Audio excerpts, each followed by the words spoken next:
안녕하십니까, 정재훈입니다. 2019년 12월 24일 장전 시황입니다. 미국 지수가 추가적인 상승을 하면서 마무리가 좀 됐습니다. 그 상승의 요인으로는 중국의 관세 인하 이 부분들을 좀 발표를 했죠.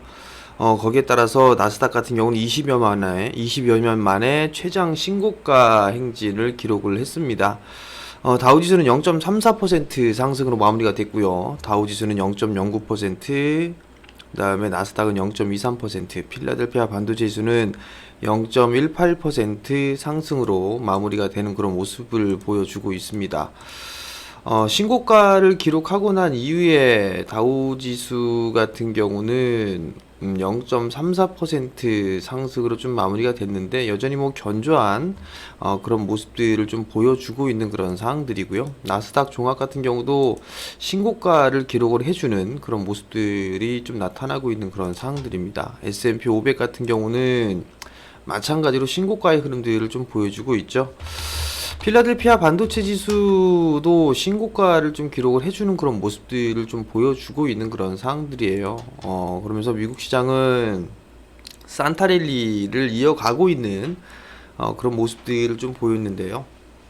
상승을 했던 주요 요인을 좀 살펴보게 된다면 중국 쪽에서 내년 1월로 예정된 1단계 무역 합의 성명을 앞두고 중국의 관세 인하를 좀 발표를 했습니다. 중국 국무원에 따르면 내년 1월 1일부터 냉동 돼지고기와 아보카도, 오렌지 주스 등의 약 850여 개의 상품에 대한 관세율을 인하한다라고 발표를 했습니다. 관세 인하 대상은 총 3,890억 달러로 약 450조 규모라는 거 상당히 큰 규모인데요. 이는 지난해 중국 수입 총액의 약 18%에 해당되는 그런 금액이다라고 좀 보시면 좋을 것 같습니다. 그뿐만 아니라 20년 7월달 내년 7월부터 176개의 IT 품목에 대한 최혜국 대우 세율을 인하하겠다라고 좀 발표도 했는데요. 여기에는 반도체 시험 장비와 메모리 칩 등이 관세 인하 이 대상에 포함될 것이다 라는 소식이 좀 전해졌습니다. 여기에 따라서 미국 시장이 좀 상승을 해주는 뭐 그런 모습들을 좀 보여줬었고요. 그리고 미국 경기 지표 같은 경우는 좀 부진했었어요. 내구재 주문이 전월 대비 2% 감소를 했는데 이 부분들은 지난 5월 이후에 가장 큰 폭의 감소를 했다. 근데 감소의 이유를 보게 되면 군사 장비 그리고 국방 분야 이 부분들에 있어서의 수주가 급감한 것이 주된 이유가 됐다라고 좀 보셔도 좋을 것 같습니다. 미국 시장은 뭐 크게 뭐 이슈적인 그런 부분들은 없었어요. 중국에 있어서의 이 관세이나 이 부분들이 좀 상당히 컸다라고 보시면 좋을 것 같고요. 뭐 미국 시장은 여전히 뭐 괜찮은 견조한 그런 모습들을 좀 보여주고 있는데 너무 많이 올랐기 때문에 고밸류에 대한 부담 이 부분들이 좀 작용을 하고 있다라고 좀 보셔도 좋지 않을까라고 좀 판단이 됩니다. 한국 야간 선물 시장 같은 경우는 0.15% 상승으로 좀 마무리가 됐습니다. 외국인 쪽에 있어서의 순매수가 들어왔어요. 그러면서 상승 마감으로 진행이 됐는데 최근에 한국 시장 같은 경우는 안정적인 수급을 좀 유지를 해주고 있는 그런 모습들입니다. 거래소 같은 경우는 개인이 12거래일 연속 순매도가 좀 나와주고 있고요. 외국인은 5거래일 만에 매도로 전환되는 그런 모습들을 좀 보였고 기관은 2거래일 연속 순매수를 해주는 그런 모습들을 좀 보였었고 금융투자 쪽에서의 매수세가 좀 상당히 강하게 들어와주는 그런 모습들을 좀 보였습니다. 거래소 시장 보면 금융투자 쪽이 좀 제일 강한 그런 모습들을 좀 보여주고 있죠. 은행 쪽이나 연기금 쪽, 사모펀드 쪽에서 매수가 들어와 주고는 있지만 그렇게 강하게 들어와 주지는 않고 있어요. 금융투자 쪽이 일단 매기가 좀 강하다라는 거 그 부분들 좀 기억을 하셔야 될 것 같고요. 전반적으로 전날 IT 섹터의 숨고르기가 좀 나아졌었어요. 삼성전자와 SK 하이닉스 이 부분들이 최근 급등에 따른 조정이 좀 나온다라고 보셔도 좋을 것 같고요. 거기에 뒤를 따르던 장비, 소재, 부품주들이 단기적으로 차익 매물이 좀 출회가 됐는데요. 이 부분들은 일본의 무역 규제 이 부분들이 완화하겠다라는 그런 부분들에 있어서 나오면서 차익에 빌미를 좀 제공하지 않았나라고 좀 판단이 되는데요.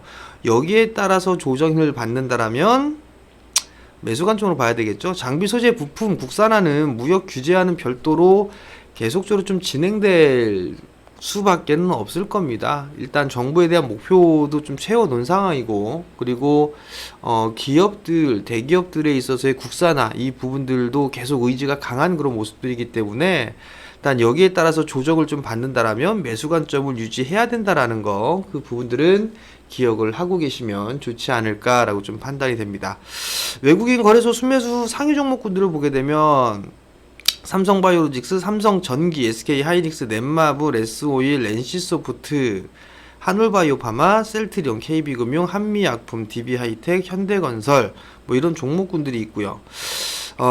기관 거래소 순매수 종목은 타이거, MSCI, 코리아 TR, 코덱스 200, 코덱스 200TR, 현대차, 삼성전자, 삼성바이오로직스, 셀트리온, 삼성물산, KT, 대한항공, SK하이닉스가 있는데, 특히나 이 삼성바이오로직스 같은 경우는 외국인과 기관 양매수로 전날 6%대 급등이 좀 나왔는데, 외국인 쪽 같은 경우는 제약바이오 쪽 성장 섹터, 그리고 제약바이오하고 성장 섹터를 매수를 해주고 있고, 기관 쪽은 여전히 ETF 쪽, 그리고 업종 대표주들을 좀 매수를 해주는 그런 모습인데, 잠깐 좀 종목을 삼성바이오로직스를 좀 보게 된다라면, 한 차례 급등이 좀 나와주는 그런 모습이었지만, 추가적인 이 하락 추세 때에 돌파되는 그런 자리대를 좀 봐야 돼요. 그렇기 때문에 43만원대 후반에서 44만원대 이 자리대에서는 좀 저항 자리대로 좀 볼 수가 있지 않을까라고 좀 판단이 돼요. 그렇기 때문에 더 올라가게 된다라면 일단 저항 자리대에 좀 진입을 한다라는 거, 그 부분도 좀 기억을 하셨으면 좀 좋겠습니다. 외국인은 여전히 이 종목 쪽에 베팅을 하고 있어요. 근데 기관은 ETF 쪽에 좀 베팅을 하고 있다라는 게 가장 큰 차이점이 아닌가라고 좀 판단이 되는데요. 여전히 IT 쪽은 계속적으로 좀 관심 있게 보고는 있어요. 외국인 쪽에 삼성전자도 전날 일부 하락을 해주는 그런 모습들이 좀 나와줬지만, 뭐든 매도세가 그렇게 많지가 않아요. 매도를 하고 난 뒤에 기관 쪽에서 오히려 더 강하게 받아주는 그런 모습들을 보였는데, 삼성전자도 55,000원 요 자리 때부터는 한번 매수로 분할로 진입을 해봐도 되지 않을까라고 좀 판단이 됩니다. 여러분들한테 여기서 매수해봐도 좋다, 무조건 내려오면 받아라 라고 좀 말씀을 드렸을 겁니다. 그리고 난 이후에 상승을 했는데, 이제는 뭐 11선 지지형의 모습들을 좀 보인다라면 뭐 분할 접근을 해도 괜찮지 않을까라고 좀 판단이 됩니다. 수급적인 측면 뭐 여전히 괜찮은 그런 모습들이에요. 잠깐 좀 지수를 보게 된다라면 지수는 좀 많이 올라가 있는 그런 모습들을 좀 보여주고 있는 상황이에요. 추가적으로 더 올라간다라면 한 2250 정도 때까지는 보여줄 수 있으나, 선물 기준으로 놓고 봤을 때에 295 정도? 뭐 요 정도 때가 저는 저항 자리대로 좀 볼 수가 있는 그런 부분들이라, 일단 올라갈 자리대는 좀 한계가 있지 않나라고 좀 판단이 돼요. 그런 부분들이기 때문에 지수보다는 종목에 집중을 하자라는 그런 말씀을 좀 드렸던 그런 부분들이니까, 그 부분도 좀 참고를 하셨으면 좀 좋겠습니다. 코스닥 시장 같은 경우는 여전히 집중적으로 좀 들어와 주지는 않고 있어요. 다만 이제 긍정적인 부분들은 기관 쪽에서 좀 매수를 해주고 있는 거, 그 부분들이 긍정적이에요. 외국인은 매도로 좀 전환이 됐고요.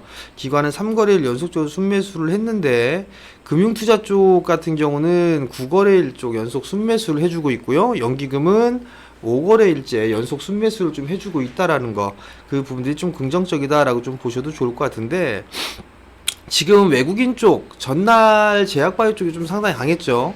외국인의 순매수 종목을 보게 되면 헬릭스미스, 메지온, 메디톡스, 솔브레인, NHN 한국사업결제, G3BNT, STI, SK 머티리얼즈, 셀리버리, 삼천당제약, CJENM, ABL바이오, 워링 머티리얼즈, 텔콘, RF제약을도 이렇게 순매수를 했고요. 기관 같은 경우는 HLB, 젠백스, 메지온, 헬릭스미스, 매드팩토, 알테오젠, i3 시스템, 신라젠, 니오테크닉스, 삼천당제약, 셀트리온 헬스케어 뭐 이런 쪽을 매수를 했는데, 외국인이나 기관 쪽 같은 경우 제약바이오 쪽 집중적으로 좀 순매수를 했습니다. 중복되는 종목도 있지만 중복되지 않는 그런 종목군들도 있죠. 그리고 IT 소재 쪽에도 순매수를 했는데, 보통 1월달 정도에는 제약바이오 쪽 섹터의 종목군들의 흐름들이 괜찮았었어요. 거기에 따른 포지션이 아닌가라고 좀 판단이 되고, JP모건 헬스케어 컨퍼런스 여기에 따른 이 단기적인 이슈 이런 부분들로 인해서 매수를 한 부분들이 아닌가라고 좀 판단이 되거든요. 그러니까 그 부분들을 좀 체크를 해보셔야 될 것 같고, 내년도 1월 중순부터 아마 시작이 될 거예요. 그렇기 때문에 개장을 하거나 제약바이오 쪽 섹터는 좀 더 상승의 흐름들이 좀 나올 수가 있다라는 거. 근데 역별 종목군들은 좀 빼고 보셨으면 좋겠어요. 제 유튜브 쪽에 어제 아마 올려드렸을 거예요. JP모건 헬스케어 컨퍼런스 관련해서 몇몇 종목군들 올려드렸으니까 그걸 좀 참고를 하시면 좋을 것 같고요. 여전히 종목의 포커스를 좀 맞추는 전략이 좀 유리하지 않나라고 좀 판단이 되고, 이제 대주주 양도세 과세 부분 요기에 따른 매도 물량이 좀 출회가 될 수 있다라는 거, 그 부분들도 기억을 하셨으면 좀 좋겠습니다. 일본 무역 제재 완화에 따른 이 IT 섹터 추가적인 조정 시에는 저는 매수 관점으로 좀 보고 있습니다. 그러니까 그 부분들은 참고를 하시고요. 유튜브에서 소개시켜 드렸었죠. 뉴파워 플라즈마. 삼성에서 UTG 업체 100% 인수 추진한다 라고 좀 얘기가 나왔어요. 얘기가 좀 나왔던 그런 부분들이 있는데, 삼성 쪽에서 왜 100% 인수 추진을 했을까, 그 부분들을 체크를 좀 해봐야 되지 않나 라고 좀 판단이 되거든요. 다 올라가는 그런 부분들에 있어서는 이유가 있는 그런 사항들이겠죠. 그죠?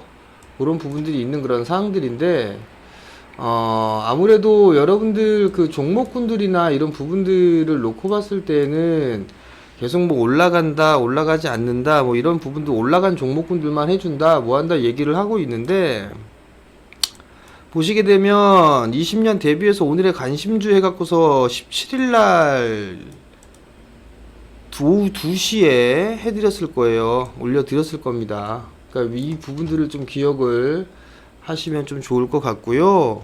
올라갈 때 말한 것이 아니라 꼭 관심 있게 보라고 했던 그런 종목입니다.